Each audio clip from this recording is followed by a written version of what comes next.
ഈശോമിശിഹായിൽ പ്രിയപ്പെട്ടവരെ, ഇന്ന് നമ്മൾ 83-ാമത്തെ സങ്കീർത്തനം ധ്യാനിക്കുകയാണ്.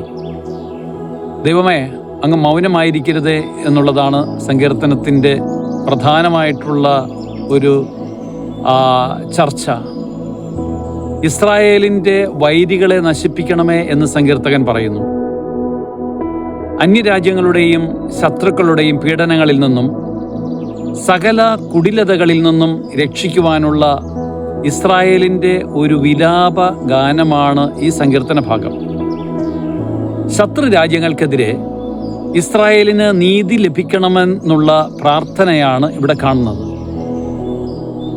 ദൈവം ശത്രുക്കളോട് മൗനം അവലംബിക്കരുതെന്ന് ജനം ആവലാതിപ്പെടുകയാണ്.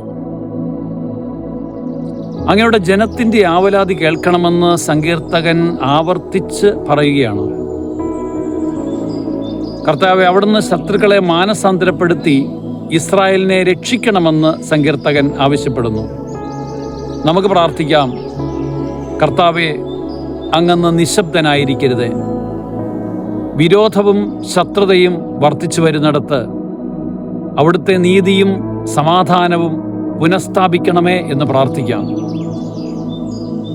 ശത്രുക്കളുടെ മാനസാന്തരം അവിടുന്ന് കൊടുക്കണമേ എന്ന് നമുക്ക് പ്രാർത്ഥിക്കാം. ശത്രുവിൻ്റെ കരങ്ങളിൽ വീഴുവാൻ ഞങ്ങളെ വിടരുതേ. അവിടുത്തെ കരങ്ങളിൽ ഞങ്ങളെ സംരക്ഷിക്കണം. ഞങ്ങളെ സുരക്ഷിതമായിട്ട് മാലാഖമാരുടെയും വിശുദ്ധരുടെയും സംരക്ഷണം തന്ന് ഈശോയെ കാത്തുകൊള്ളണമേ. ഞങ്ങളുടെ ഇന്നത്തെ ദിവസത്തിൽ ഈശോയുടെ തൃക്കരങ്ങളിൽ ഞങ്ങൾ പരിപൂർണമായിട്ട് സമർപ്പിക്കുന്നു. ദൈവം സമർത്ഥമായിട്ട് നമ്മളെ അനുഗ്രഹിക്കട്ടെ. ആമേൻ.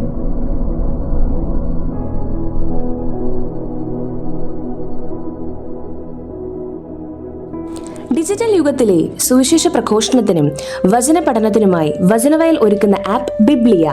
www.biblia.in എന്ന സൈറ്റിലും പ്ലേ സ്റ്റോറിലും ബിബ്ലിയ ആപ്പ് ലഭിക്കുന്നതാണ്.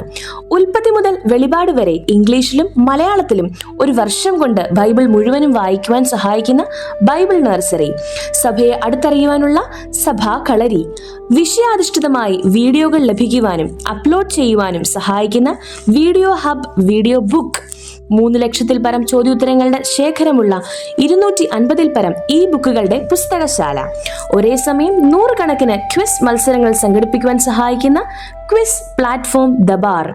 ഈ നവമാധ്യമ അപ്പസ്തോലേറ്റിൽ പങ്കുചേരാൻ ഇന്ന് തന്നെ ഗൂഗിൾ പ്ലേ സ്റ്റോറിൽ നിന്നും ബിബ്ലിയ ആപ്പ് ഡൗൺലോഡ് ചെയ്യുക.